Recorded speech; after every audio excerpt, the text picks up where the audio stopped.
Yo, what's good, y'all? Welcome into the first Commish corner of the 2025-2026 JPDL season. It is your commissioner here, Mitchell Daigle, and today we are going to be going over the off-season trades to this point. So anything that happened, the way our league works is we stop trading after the trade deadline, which happens like week 12 and week 13, and then we don't allow trades through the JPDL championship and then through the NFL playoffs. So the day after the Super Bowl is when trades open back up.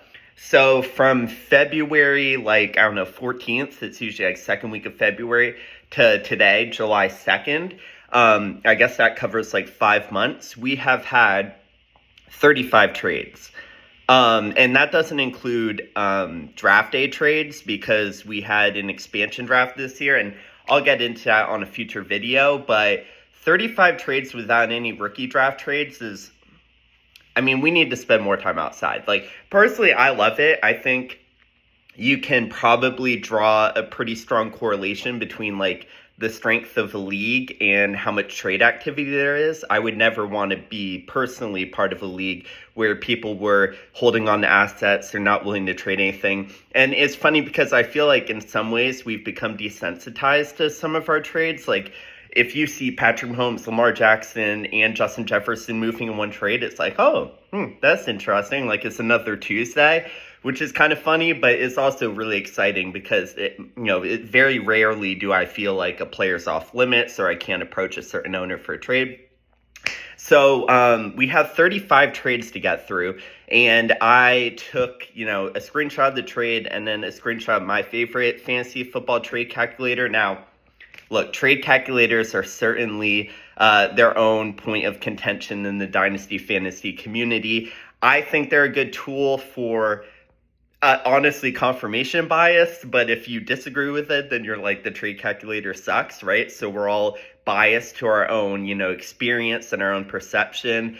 But I think it gives at least some sort of independent value of myself because I'll be grading all these trades on, I guess, my individual and kind of looking at the league landscape. The trade calculators can't take into consideration like what a team's trying to achieve, where they are in their destiny to start a dynasty. Is a team rebuilding? That looks different than a team that's competing. And it's really hard to kind of factor that into just one of those, organic trade calculators. And then I came up with a caption for each trade. Now, I want to say no ChatGPT was used in these captions, and I only say that because I think some of these are pretty clever. So give me some credit. These all came from the dome right here when I was briefly reviewing them. But you guys are going to have to give me some leadway here because I can't memorize 35 trades, and I guess we'll kind of be going through them together at the same time because I'm going to have to refresh my memory as we go through these. But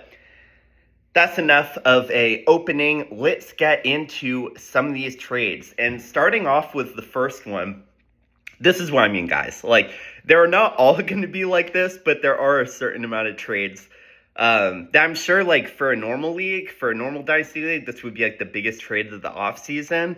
And I guess this probably is the biggest trade of our offseason, but there's a lot of other ones that are kind of in contention here. But we'll go through this one by one. I think we have three-team trades. No more than 3 teams. 1 year we had a 7-team trade, which was probably the high point of the league. Like, you can't really get better than that. So no 4-team trades, no 5-team trades or anything like that. Kind of a boring offseason here in the JPDL. We'll try to have some more trades like that in the future. But let's get into it here. So Chris gets Christian McCaffrey, David Montgomery, Joe Burrow, and Jamar Chase. I'm gonna say all these trades audibly to service the audio listener. Shout out to Pete Overzet, and he gave away Marvin Harrison, Dak Prescott, Brandon Ayuk, the 101 to Ashton Genty, and the 109, which in our league was Emeka Ibuka. Forgive me for some of the rookie names. I kind of don't learn names until you start watching them on Red Zone week by week. But for Chris, I gave him an A- here. I think having Burrow and Chase is probably the best stack in the league, and it's a pretty certain stack. Like, you kind of know that that's a safe bet for the next 5 years or so. And I would say Chris is kind of in between right now. He definitely could make playoffs this year. Now, he's never won a playoff game in 8 years, so hopefully he can get his first one this year. But I think this puts him in contention with Christian McCaffrey. Let me also say, sorry, I know I'm saying a lot here on the front end of things, but a lot of these guys get flipped later on. So don't take any of these trades as like, oh, this is their roster right now. We'll be going through state of the franchises for the month of July and meeting with all 12 owners. But for now, let's just kind of take it for face value. So let's just analyze this for how much value each team is getting. So I like that certainty right there. Obviously, Christian McCaffrey, I still think he has a few years left of being a prime RB1 candidate. Still think the 49ers are going to be a good offense. Anytime you have Kyle Shanahan, that's a good thing. Marvin Harrison is kind of an enigma, whether you believe in him or not. He has to be better than he was in year one. Outside that one game against the Rams, I believe, when he kind of went off. Nothing much in that rookie season, but he'll probably be better. Dak, I think, is going to be really good this year, especially with the addition of George Pickens and the fact that they have absolutely no running game. So they're just going to be chucking the ball down there in Dallas. And then Brandon Ayuk, another kind of question mark. So, and then 2 rookies, right? You never really know. I'm sure Genty, a lot of people feel really good about him, but I like this for Chris because he got certainty and he traded away a lot of pieces that are kind of ambiguous. So maybe in the future you look back on this like, oh, he gave up this much value, all these pieces hit. But I think for where he's at is good to know, have known quantities on your roster. Moving to Ethan. So Ethan won the championship. And this is why, for this one, I had it as sell high, die a hero, right? You never live long enough to see yourself become the villain. There is no better feeling than winning a championship and then turning around and trading your entire roster. Like, I did it, the year before when I won. Ethan did it this year. It is euphoria. It is, you never want to have a bad taste in your mouth from the guys who won you a championship. So trading them all away, you'll only have happy memories of those guys for the rest of your life. And when you go for a championship, you kind of have to get a lot of win now players. So just getting a chance to reset. I hit my goal, and now we're going to reset and build for the future. It is the best. So he trades away basically his entire roster: Lamar Jackson, Joe Burrow, Jamar Chase, Christian McCaffrey, a lot of the guys who won him the championship. And he gets a bunch of young players back, right? Like Marvin Harrison, he gets Genty, he gets 201, which with Jackson Dart, Emeka Ibuka, Kyler Murray, Dak Prescott, like so many good pieces. I don't think Christian Kirk will really be anything in Houston, but he might, with the injury to Tank Dell, was getting Stephon Diggs out of town. I know they got the rookie, but I think overall I gave him a C+ just because I think instead of doing this all in a batch where he kind of took one trade to trade away all of his assets, if he broke it into smaller trades, so he trades away Lamar Jackson on Monday, and then on Wednesday he trades away Chase, I think he could have accrued more value that way. So that's why I would give him a C+ on that. And then a real slam dunk for Ahmad here, A+, just getting Lamar Jackson for nothing. I mean, Christian Kirk, David Montgomery is a cool, like, RB2, RB3 kind of guy. Kyler Murray, I don't know, guys. Like, is he ever going to hit the heights that he hit, like, 3 years ago when he was a top 5 quarterback? Not sure. And then Jackson Dart, the 201. That's nothing for Lamar Jackson. Like, getting a top 4 dynasty asset for really not giving up any firsts or anything that crazy, I think that's a slam dunk for Ahmad. So that is that trade. Let's move on to trade 2 here. This is bad. Like, Chris is the prime guy to take one step forward and then 2 steps backwards. I was on the receiving end of 2 first-round picks here in 2026 and 2027 for Bucky Irving. I love it for me. And look, guys, I'm not going to be biased here. I'm not going to give myself A+ or A's for every trade. There are some trades that I look back on and feel like I messed up. Selling high on Bucky Irving, selling high on a running back who's always a candidate to get injured. There's a new coaching staff in Tampa Bay. You don't know how that's going to shake out. To get 2 firsts for that, Man, it almost brings a tear to my eye. But I get it for Chris, like, getting another running back when he has got Christian McCaffrey and now he's Bucky Irving to pair with him. That feels good in the moment. But I would do this trade 10 out of 10 times. So, New York bucked up here. Let's go to the third trade here. So, Chris gets ETN and the 408, which I don't know who really cares who the 408 was. For David Montgomery. Now, Sonic and Knuckles here. James McCaskey is the Jahmyr Gibbs owner, so I feel like every year whoever has had Gibbs has also had David Montgomery, and that is a great pairing to have because, you can watch the Lions games and you don't have to worry about getting vultured. You're going to have that entire backfield of a top 3 offense in the league and a team that really likes to run the ball. We'll see how it shakes out now that Ben Johnson is in Chicago, but I still think that they're going to be a really good offense. They play in a dome.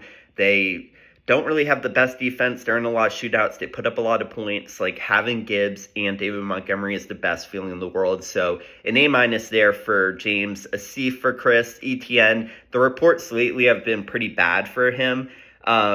I guess he has more upside than David Montgomery just because he could still be the feature back in Jacksonville. But personally, I don't really think that's how it's going to shake out there. Moving on to the next one, giving myself another A- here. I got Cooper Kupp, the 201, which was Jackson Dart, and a 2027 first for Garrett Wilson. And the caption I had here was guaranteed, uncertainty. Who is Garrett Wilson? Okay, can we have that talk? And Garrett Wilson will be a theme here. I think he's in a couple more trades. Like, who is Garrett Wilson? Is he the guy that we all thought he was going to be when he came out as a rookie in that terrible offense and still put up like a wide receiver 1 finish? He was like a top 10 pick. I think he was 7th or something like that. He might have been 9th. I'm not sure. I know it was the Drake London draft, but a top 10 pick, like, he had the draft capital. Everyone thought he was going to be a superstar. He still makes those plays, that crazy one-hand catch last year. But I feel like he's in like the Jalen Waddle category where his name value and the perception of him doesn't align with how many points he actually puts up. Now, I'm a big Justin Fields guy. Maybe their offense turns around this year and Garrett Wilson finally becomes the wide receiver we promised. I feel like he was on a CeeDee Lamb type trajectory. And if that becomes the case, then Ethan definitely won this trade, but for right now, again, Ethan kind of betting a little bit on uncertainty with this trade. Cooper Kupp, not sure. I mean, he's probably at the end of his rope. I'm sure JSN will be the feature wide receiver 1 there, so he'll take a wide receiver 2 role. But as you guys will see, I started stocking up on 2027 picks. That was the theme of my offseason. So happy to pick up one here whenever I can, and I'm fine giving up Garrett Wilson for this. Another trade with me. See, guys, look, I gave myself a C+ here. I'm an honest broker as well. And looking at this, I really, more than anyone else, need to touch grass with how many trades I made this offseason. But flipping a 2026 4th and the 111. So we do like a contest every year for the NFL playoffs where we all fill out our bracket and whoever wins, whoever has the most correct bracket. So think March Madness, but for the NFL playoffs, gets the 111, so like a comp pick. Now we used to have 10 teams, so it was the 111. Going forward now we have 12 teams, it'll be the 113. So kind of like a fake pick, I guess. It was actually Colton Loveland this year. So if I would have known that, I wouldn't have made this trade, which is why I gave myself a C+ in retrospect. At the time, I liked it, and this was before DK Metcalf went to the Pittsburgh Steelers. So getting the 111 and the 4th for DK Metcalf, I think it's a win for James McCaskey.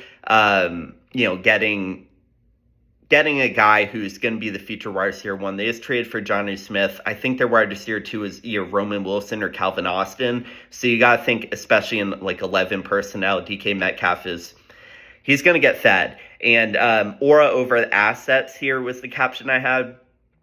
DK is going to have so much aura, and sometimes fantasy is that simple. Like, you want fun guys on your roster, and DK Metcalf is going to be a ton of fun in Pittsburgh. As much fun as you can have in what should be a pretty miserable offense led by Arthur Smith at the helm. But I like that for James Mikowski, especially because he's in a win-now situation, just picking up current assets, which are going to help him compete and try to win his first JPDL championship.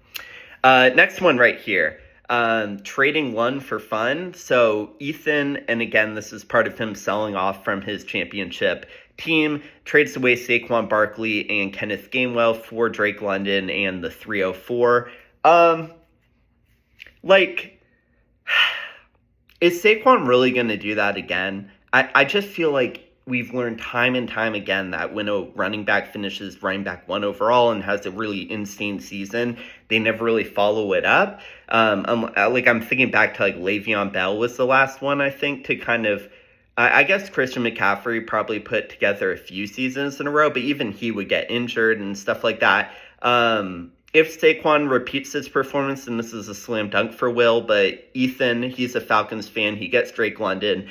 I like this a little bit for him. I'll give him the edge in this trade. But overall, I think this is a win-win. Both these teams are competing. I think Will's the favorite to win the league this upcoming year. So getting Saquon Barkley obviously is going to help. He's probably the number one asset outside of quarterbacks in the super flex just to win next year.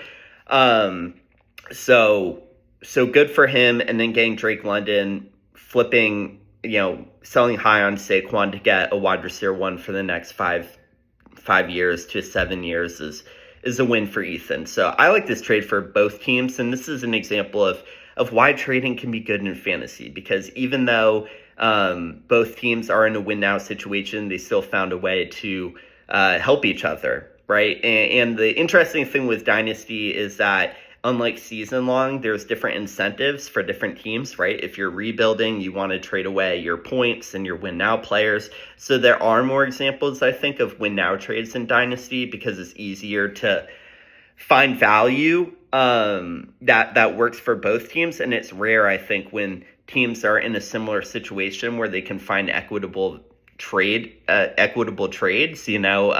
this is an example of that. So I like this trade for both sides. Obviously, Saquon's the more fun asset to have. Drake London, kind of a boring, plug him in, you're going to get 15 to 17 points a game, but whatever. All right, moving on to the next one. Insider trading. So Ethan actually works, I'm not sure what his job is. It kind of feels like he's on the cast of Entourage sometimes, where he's like, Jalen Hurts was in today. He does something in sports medicine, something in the physical training world. I feel like he just works at a complex, and he's on first name basis with all the biggest stars in the league. But Blake Corum was someone he kind of went back with and trained when when Ethan was playing football. So a little insider trading here. Obviously pairing him with Kyren Williams, you get both sides of it. If Kyren goes down, Blake Corum will be an RB1. So just having that entire Rams backfield feels really good. And then for Ahmad, getting Aaron Jones in the 109, which turned into Ibuka. Ahmad's not really, I guess, in a win-now situation, so getting a young piece for Kyren, which I think Kyren is a kind of contentious asset to have. Some people think he's going to continue to be this high-end RB1. Other people feel like he's not that good of a prospect, and he's more a symptom of just a really good offensive environment with Sean McVay out there in LA. But I feel like this is a pretty fair trade. I would rather have the Kyren and Corum stack, because even if Kyren does, fall off, you have that backup plan and that succession plan in place. Aaron Jones often injured. Obviously, the Vikings are going to be a really good offense as well. And betting on good offensive coordinators is probably a really good way to go in fantasy right now, because there's really a schism between the elite offensive minds in the league and then everyone else who, as a Caleb Williams owner last year, you just watched some of these offenses and you're like, what are you guys doing? Do you guys not have access to the same plays that these other teams do? So all these assets are in really good offensive environments. If Aaron Jones stays healthy, I really like this for Ahmad, but I'm kind of low on him this season. So I'll give Ethan the edge on that one. Moving on to the next trade. Chris Cushion protocol. I'll be honest, this was one of my weaker captions, but Olave is, I would say, the hardest asset to value in fantasy right now because it feels like he is on the edge of blowing up. He's one concussion away from potentially retirement, and if he doesn't get a concussion, then he's an elite high-end wide receiver 2, low-end wide receiver 1. I don't know, guys. Like, is he going to stay healthy? I personally would rather have the 2027 first. But I'll give myself a C- just because I think Javonte Williams has really accrued in value since this trade. He's probably going to be the RB1 in Dallas, but we'll see. Some people like Jaden Blue more than him. I don't know. This is a really hard trade to evaluate, as is every Chris Olave trade, because it's either going to go really well or really poorly. So if I gave myself a C-, I'll give a mod an A for this for now. It could completely flip in 2 months, right? Like the first injury that Chris Olave sustains, this completely flips on its head. So I'll bet on the picks. I'll bet on the safety of them, the fact that picks can't get injured. But I'd be interested to hear everyone's thoughts on this trade below and every Chris Olave trade. Like, what do you guys kind of think of Chris Olave at this current juncture? Okay, another one of my trades. This one was bad. I'll put my hand up. My caption here is, I don't want to play fantasy football in a world where Kyle Pitts isn't a star. Maybe I'm alone on an island, guys. I still believe in Kyle Pitts. I just think he's in a terrible spot in Atlanta, and I've seen all the tape. I know that's partially him. I know he gives low effort. I know he can't run routes. I know he can't block, so he can't play tight end. He can't play outside as a wide receiver.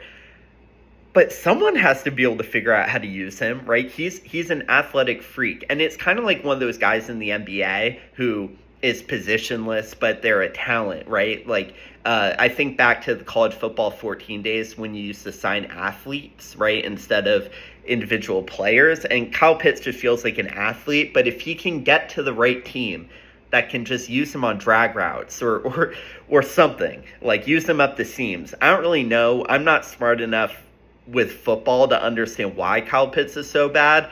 But trading here, there's an asset in here. I did trade away the 111 as well in this trade. So I get Tyreek Hill and Kyle Pitts for Rico Dowdle, who, I don't know, is going to be in purgatory in Carolina. But then I traded away the 201, which became Jackson Dart, the 111, which became Loveland, and a 2026 second.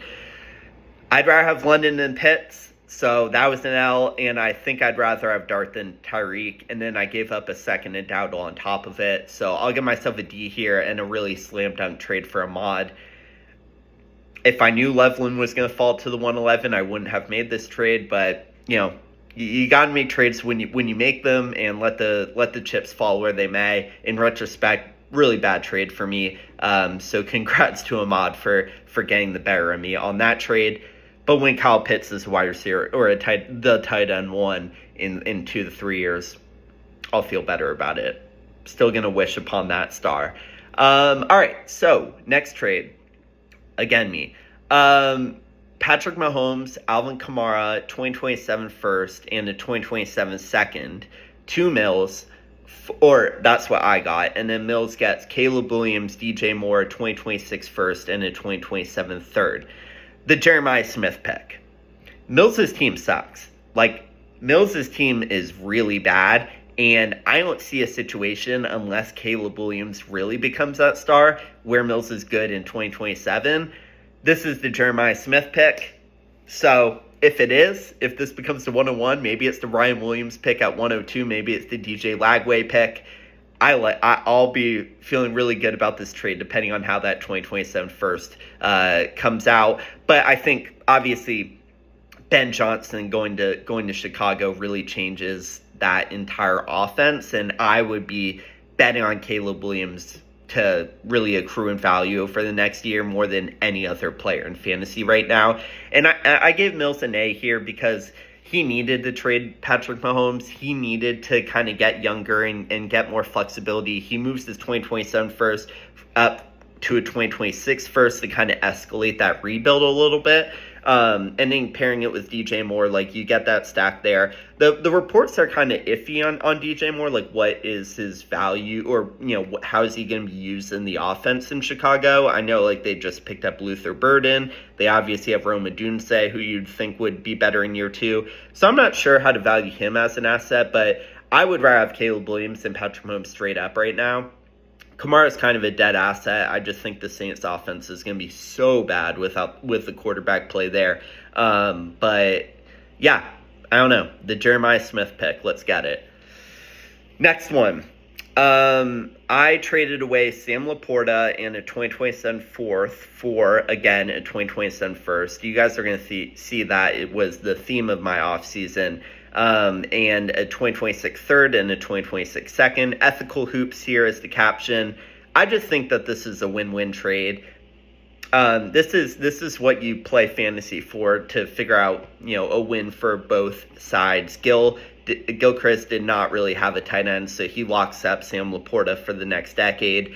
He had to pay for him, so I'm happy. I'll take the edge on this trade. I think Laporta obviously had a bad season last year. I'm not sure he'll be that bad in the future, but with the emergence of Jameson Williams as a real threat on the outside, ARSB, Amon-Ra, he's going to continue to be a target hod. Gibbs, David Montgomery, there's just a lot of mouth to feed in that offense. So sometimes Laporta can be the, he can kind of be the, not beneficiary, but the opposite beneficiary. I don't know why I'm blanking on a word for that, but it can be bad for him when the offense run through other people. So I don't know. I think Laporta would be better this upcoming year, but I'm happy to pick up a 2027 first for him and kind of get out of the Laporta business, just with the ambiguity of the offense going into next year. But overall, I think, win-win for both teams. Next one. Dude, how many trades did I make? Okay, I got Tua, a 2026 first, a 2027 first, and a 2027 second for Kamara, Mahomes, and 2026 third. I hate Mahomes, so I was never going to have Mahomes. I was never going to have Mahomes on my roster going to week 1, so that was a pure flip. I think I had him for a day before I flipped him to Will. Again, Will is, win now. He's a favorite, so getting Kamara, maybe he's a RB2, high-end RB2 this year. I'm sure he'll catch a lot of passes, and then getting Patrick Mahomes for Tua, obviously a slam dunk right there. And then I pick up 2 firsts, which I would say is probably the fair price for Mahomes. Mahomes feels like he's mid-career Tom Brady right now, when they had no weapons, back when Brady was throwing to like Kenbrell Tompkins and guys like that. Dotson, not Dotson, but Dobson, Aaron Dobson on the outside. It just feels like Brady was so good in like 07, 08, and then by the mid-2010s, he was just a dead fantasy asset to finish top 5. And that's where Mahomes feels right now. He feels like, Kirk Cousins, or think like really good Alex Smith. But it's Patrick Mahomes. I'm sure he'll be better in the future. I don't know. Remember when number 15 was fun with the caption for this? Like, you see Mahomes in a trade right now, and it kind of hit me that I didn't view that as a, whoa, here's Patrick Mahomes in this trade. He just kind of feels like another quarterback at this point. But I don't know. I don't know if they'll look at their offensive performance last year and kind of be like, let's open it up. We have Worthy. We have Race. We have one more year of Kelsey. Let's open this offense up and let's air it out. If that happens, number 15, he'll be really good this upcoming year. I'll give myself a C+ on this just because I think I could have probably gotten more for Mahomes, especially as training camps, clips come up and there's more verbiage and reports about, the Chiefs are really going to try this year and their offense looks incredible. But yeah, I think that was a good trade for Will, especially for where he's at, and a good trade for me. Like, I got out of some win now players to kind of continue my bit of getting 2027 first. All right. Next one. Finally, a trade that doesn't involve me. Ethan gets Breece Hall. Ahmad gets Garrett Wilson. Not sure, guys. Like, who would you rather have? I feel like these two have been traded for each other at least 5 times in the JPDL. I'd love to hear your thoughts below on which side of this you are on. Top Gun was my caption for this one, just because it just feels like both of them were aiming a pistol at each other, and it's like, here it is. We're not gonna mess around with picks. This is just a 1-for-1 player swap. My guy versus your guy, and obviously our Jets. So a little Top Gun double insinuation or double entendre right there. I would rather have Garrett Wilson just for the certainty of a wide receiver over a running back, but I think it's pretty close. Braylon Allen started cutting into Breece Hall's workload last year. We'll see if that continues. I don't know, guys. Let me know down below. Okay. This, again, picking up in our 2027 first. If the 2027 draft class sucks, then I had the worst offseason in history. But I picked up Pacheco, a 2027 first, a 2026 second, a 2027 second, a 2027 third, and a 2027 fourth, and a 2027 third. Got Mark's entire 2027 draft class. I gave up Tua, Pittman, Jalen Waddle, and a 2026 fourth. Here's why I don't like this trade for Mark. Only one ball. None of these guys are projecting as starters for Mark. So it's like, cool, you got depth and your bench looks better, but you gave away a lot of draft capital to just increase your depth. And there's only one ball. Like, it doesn't matter how many points your bench is putting up. It raises your floor, but I'm not sure it changes your ceiling all that much. So to give away that much draft capital for that, I don't really like it for Mark, and I love it for myself. So I would do this trade again and again. I don't really care what the fantasy calculators say. All right, next one. So this is when we changed from a 10-team league to a 12-team league. And I'll go over the expansion draft and the rookie draft in a future video. But Mikel did not have a quarterback coming out of the expansion draft, so he had to make a few trades, and you'll see a next one as well where he had to pick up quarterbacks. I love this trade. This almost makes me tear up. Like, this is the perfect dynasty trade. Ahmad gets Jerry Jeudy.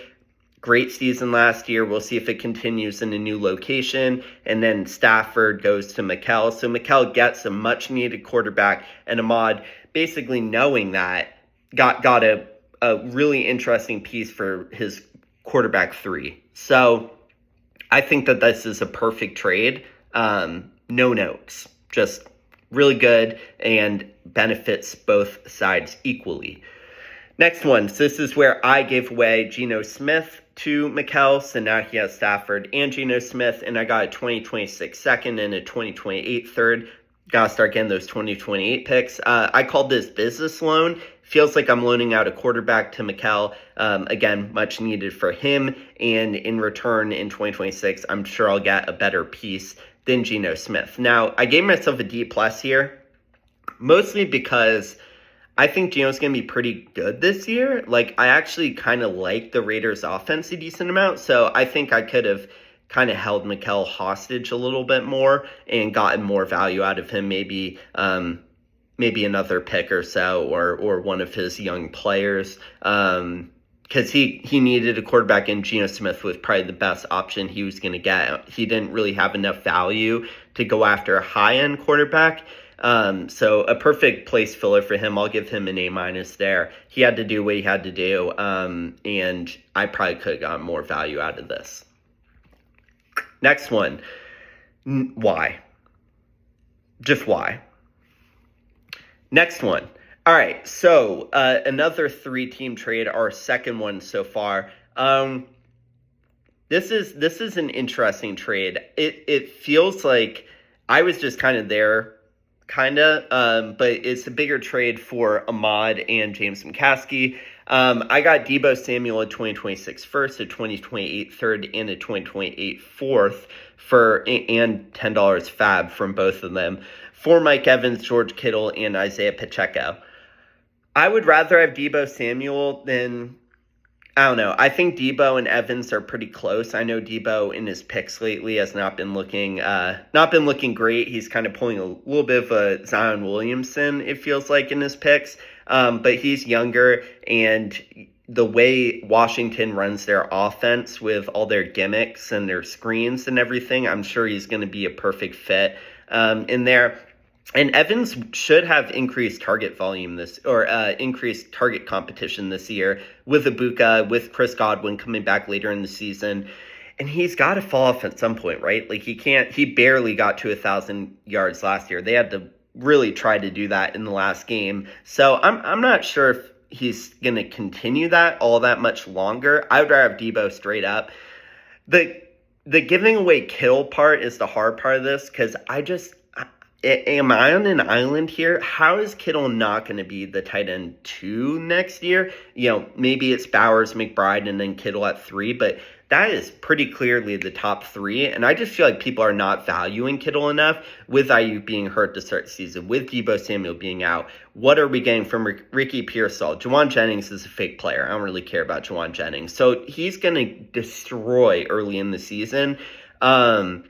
Picking up that 2026 first was nice, but I feel like I could have gotten more for Kittle. And Pacheco looks like he actually will be ingrained as that RB1 in Kansas City for as long as that lasts. I'm sure he'll pick up some random guy, right? They always do that. So maybe it's Le'Veon Bell out of retirement. Maybe they pick up Adrian Pearson, Barry Sanders, Emmitt Smith. I don't know. They always pick up some washed veteran, that Leonard Fournette year, that, whatever. It won't be Pacheco the entire year, but I'll give myself a C for that. But let's get into the actual interesting part of this trade. So Ahmad gets Kittle, which again, I love Kittle, and Jalen Hurts, Pat Freiermuth, and Shador Sanders for Lamar Jackson and Deebo Samuel in the 2028 third and that 5 fab. I'd rather have Hurts than Lamar, I think.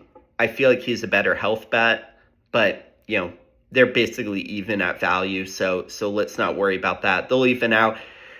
But he gets Kittle for pretty much free here. I know he gave up Deebo Samuel, but whatever. So I really like that for Ahmad. Basically picking up Kittle for nothing. I'll give him a B+ for that. And then James McCaskey gets Lamar. He gets Pacheco. He gets Evans. Evans has been a mainstay in Philly for a really long time, so he gets him back. He gives up Sanders, Hurts, Freiermuth, and a 2026 first and a 2028 fourth and that 5 fab to make that happen. I guess it comes down to Evans. Is he worth a 2026 first? Probably not, which is why I give him a B on this. I'm not sure. Looking back, I probably would give him a little bit lower grade, maybe like a C or a C+. But I called this the fab ultimatum because I held them at gunpoint for those 5 fabs for each of them. Gotta pay the tax if you want me involved in the 3-team trade. All right, next one. I got Calvin Ridley, a 2026 third and $3 fab for Deebo Samuel. Have it your way was the caption for this. Just 2 guys who, Deebo's fat and Calvin Ridley's a gambler. 2 me first guys, I think. So, and obviously the Burger King tie-in for Deebo. I think Calvin Ridley should have a good year, right? He was decent last year with Will Levis at quarterback. You got to think Cam Ward is going to be an upgrade there. I would rather have Ridley straight up than Deebo for his upcoming season. So to also get a third there, I like my side of this pretty clearly here. So I'll give Will a C- on that. All right. Will gets Kittle, my guy. Love Kittle. And Jalen Hurts. You guys can see how much these guys get flipped. How many Hurts trades, how many Kittle trades. It's like guys get guys into their roster, and the next day they're like, how can I flip them? Which, again, I love. But this was a slam dunk, I think, for Will.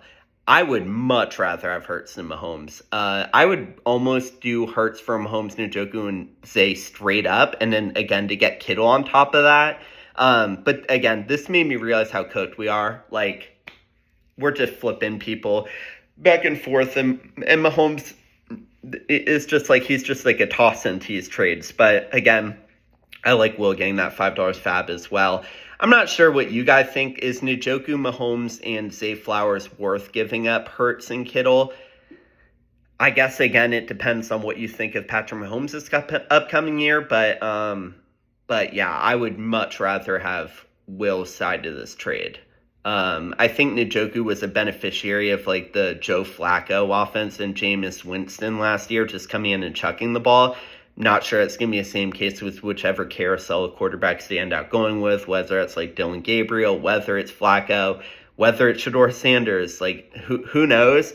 And Zay feels like he's never going to be a difference maker. He's always going to be like that high-end flex guy who you're happy with, but he's never going to win you a week. So I'm not sure he's a huge asset. So to get Hurts for that, just a real win for Will right there. Ethan gets the RB duo in Dallas, or at the time the RB duo. Yeah, no, the RB duo in Dallas, Javonte Williams and Joe Blue and Patrick Mahomes.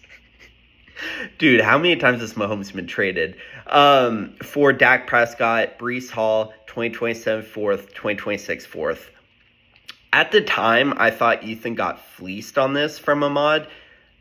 I don't think it's as bad as I thought, and that's the caption I had here. Looking back on it, I think Dak's going to have a really good year. I think Dak will have a better year than Patrick Mahomes, and Ahmad got Breece Hall for free here.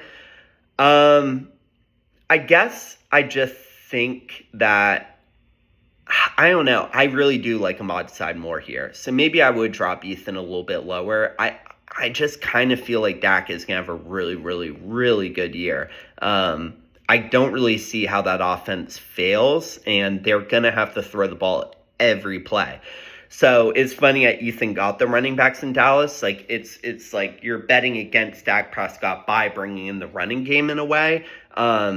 I would take Ahmad as part of that bet, though. I think they're going to be a passing offense, and again, game Breece Hall for that. I know Breece's value is a little bit lower, but he's still so talented. He still has game-breaking ability.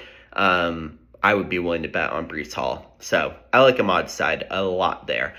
I don't understand the fantasy trade calculator here. How am I losing this? I get a 2027 second for basically just Jonnu Smith. And I know Jonnu just got traded, but even at the time, Jonnu's not putting up that season again. That season was manufactured because the Dolphins couldn't protect Tua. Like, here's what you need to think about. Does Tyreek Hill and Jalen Waddle suck? Because that's the only way that you could justify that Jonnu was actually good last year. Jonnu was just a recipient of the entire broken Miami offense down the stretch. He's going to, in Pittsburgh, he has to compete with Freiermuth. He has to compete with Darnell Washington. And I know Chris didn't know this at the time. He still thought he was going to be in Miami. But even at the time, the 2027 second is going to be worth way more than Jonnu in like a year. So the fact that I'm losing this based on trade calculator makes no sense. Jonnu regret it. Jonnu regret it. Like, don't you regret it? Come on, guys. This brain right here. I think I fleeced on this one. Next one. Ethan gets JSN and Rashee Rice and Jalen Milroe for basically Ashton Genty and then whatever you think of Bashal Tootin. Shout out to Virginia Tech for Bashal. But is Genty prime AP? Like, am I undervaluing Genty here? How good does Genty have to be better than JSN and Rashee Rice? He has to be, if Genty is Bijan Robinson, Mark loses his trade. You know, like, Genty has to be so good to overcome two top 12 dynasty wide receivers. And so if you think he's the RB1, if you think he's the prince that was promised, like, good on you. I think you're really betting on the 95th percentile outcome here if you're Mark to win this trade. And I think the margins are really thin right here. So really think this was a slam dunk for Ethan. All right, next one. Clip this, chat. If Jalen Lane, shout out to Virginia Tech, if he becomes any sort of fantasy asset, I'll issue an apology. But giving up a second for him and a third for him, that ain't it, chat. All right, next one. Mark gets Braylon Allen in 2027 fourth. So if you guys are tracking at home, I think Mark has Brees at this point. I'm not even sure anymore, but cuffed up was my caption for this one, like getting your handcuff, especially a handcuff that's starting to eat into his workload, is worth 2/3. So I think this was a win-win. This is what I mean when like Mikkel, when you hold an asset that means more to the other person than it means to you, you can really extract value from them. So getting 2/3 for it, I mean, obviously his trade doesn't matter in the grand scheme of things, but I think it was an A on both sides. Good trade. Okay, Will gets Derrick Henry, Khalil Herbert, and a 2027 third for Tyler Warren. I know Will is win now, right? So, like, getting Derrick Henry is good and all. Upheaval was my caption for this. So, when I was a kid, we used to play this board game called Camarauders. I'm sure no one's ever heard of it. It's a really, like, niche game. But there's a card in the deck it's a card collecting game in a way. Like, everyone has cards, and the cards allow you to do certain things across the board. So, like, there's a bunch of like abilities that you have based on your cards. But in upheaval means everyone loses their deck and you put all your cards in the middle and redraw. I think the upheaval season is coming for Derrick Henry. I think that he can't do this forever.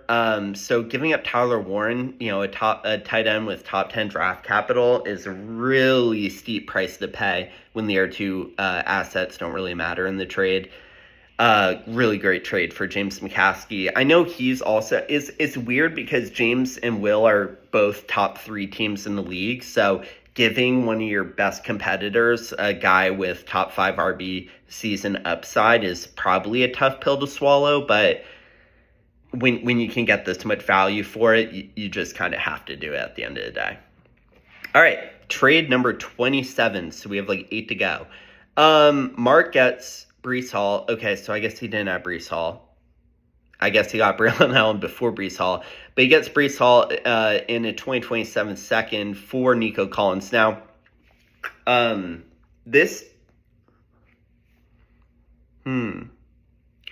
the 2028 first, right, okay. The 2028 first here is a no trade clause. So that's the caption of this one. So essentially, Ahmad had to give the 2028 first as collateral. Mark does not want Ahmad to trade Nico Collins this year. Mark is worried that Ahmad will flip Nico Collins to a contender.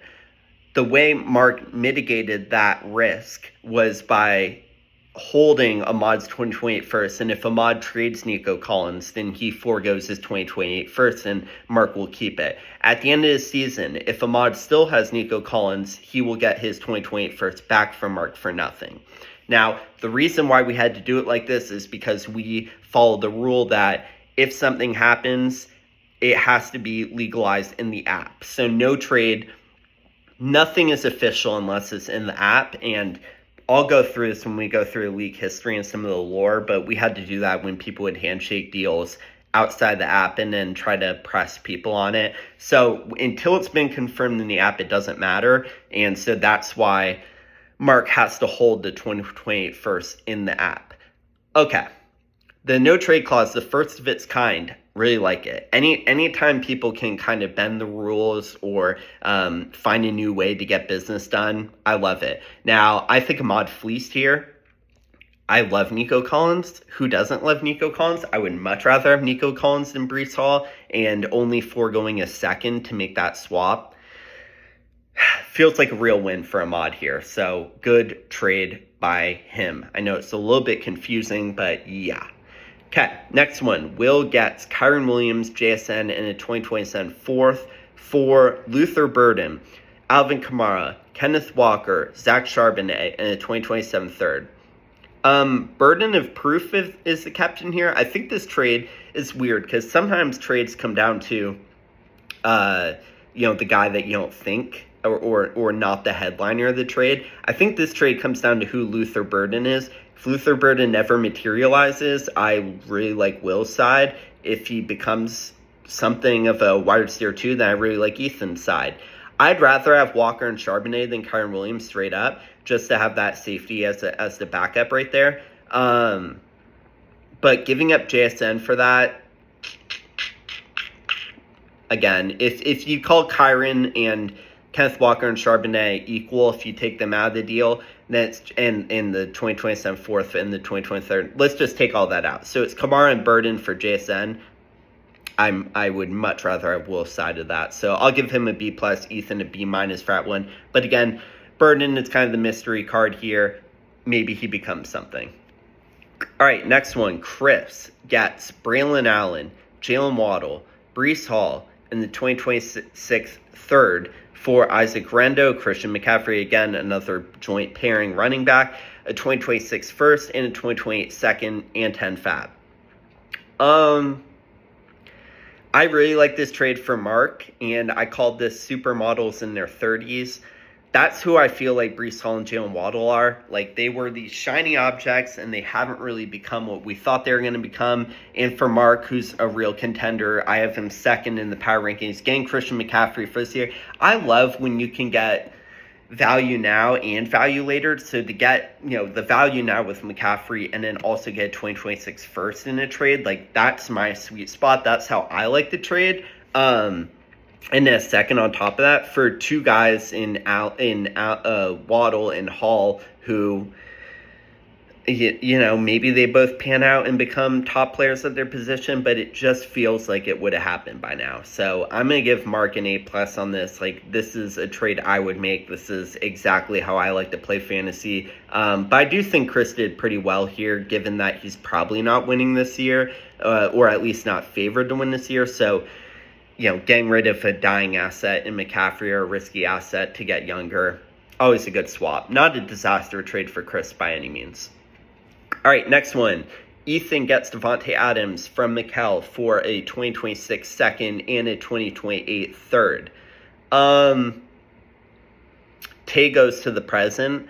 Like, Devontae Adams is going to put up points for the next few years. If this second and the third were moved up, so maybe it's a 2026 second and a 2027 third, I would like it more for Mikkel, but it's kind of pushing value a little bit too far back to give him the win on this when I think Adams has a chance to have a really good year in LA.